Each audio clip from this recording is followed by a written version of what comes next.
Good morning. It is Topic Tuesday on a Wednesday. So, as I told you guys in my video last week, I was not sure I was going to be able to do my live yesterday, which I was not able to. So, I'm doing it now.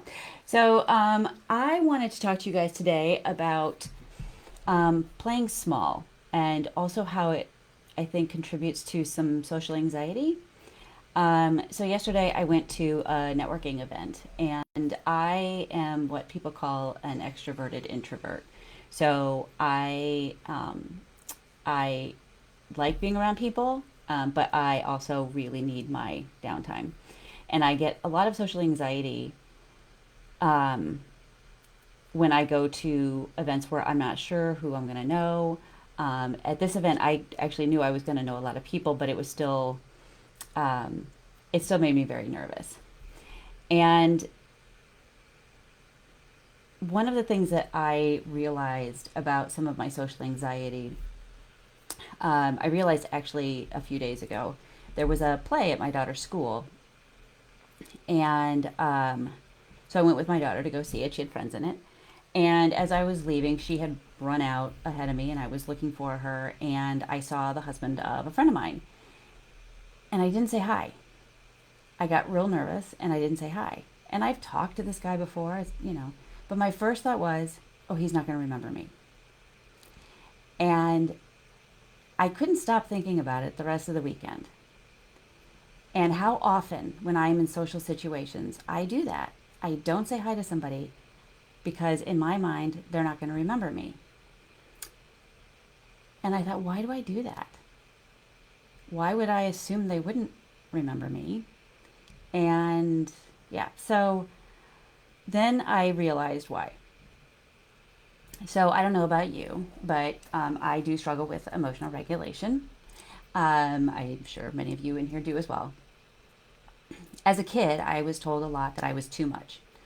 I was too much this, too much that. I overreacted. And I was basically kind of always told to be smaller. And it wasn't until after my diagnosis that I realized how much I played small to the point where I was almost trying to make myself invisible.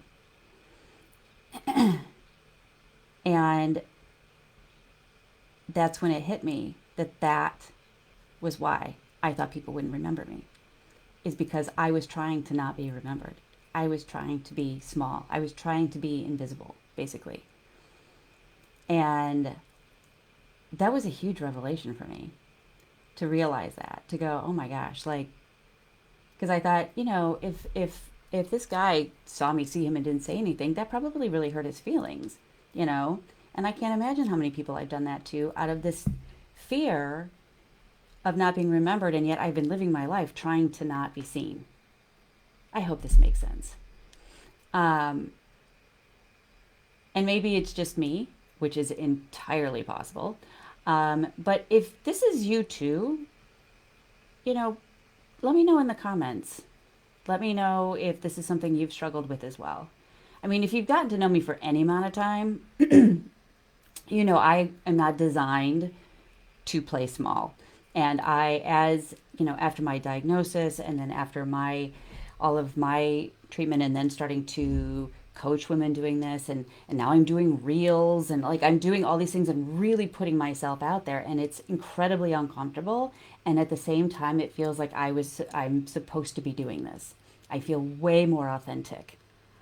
And that's what I really want for people. You may not be somebody who's, supposed to play big and be out there all the time. Maybe you are somebody who is more reserved, etc. I just want people to be authentic to who they are. And I find that part of our social anxiety, for those of us who have it, it is not a requirement if you have ADHD. And so you can have social anxiety and not have ADHD. But for so many of us who have it, who do have ADHD, because we have this emotional dysregulation, because we've always felt different and not understood why, all of this contributes to that social anxiety. And even more so when we feel we can't be authentic. So I just want you to pay attention moving forward. Just pay attention to, am I being me? Am I playing small? Am I overdoing it? because we get overstimulated, because that was me for when I was a kid. And it still happens on occasion now. But anyway, it's just something to think about. This was a really big aha for me, and I'm certain I can't be the only one.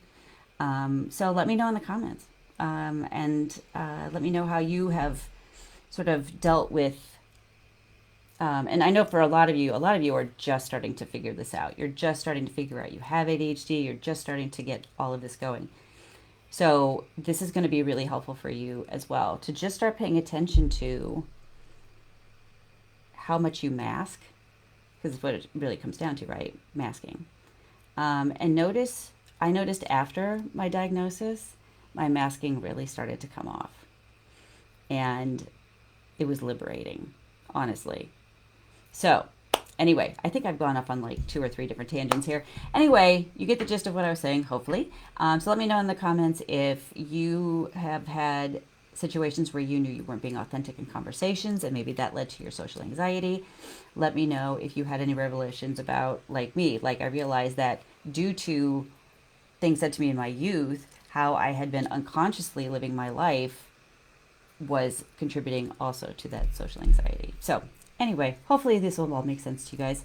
And I think that's it. Have a great week. By the way, we are over 2,000 strong here. This is like amazing. Amazing. Claire has generously volunteered to help me with letting people into the group and moderating a bit. So thank you so much for that, because it's been a whirlwind, and I'm just so thrilled. And again, I'm so pleased that you guys have been so helpful and positive and supportive in this group. That's what I really want this group to be about. And you guys have really been doing it. So thank you. And I'm sure I will be in here in the comments throughout the week, but you will definitely see me on my live next Tuesday at 11 a.m. Central Standard Time. Have a great week.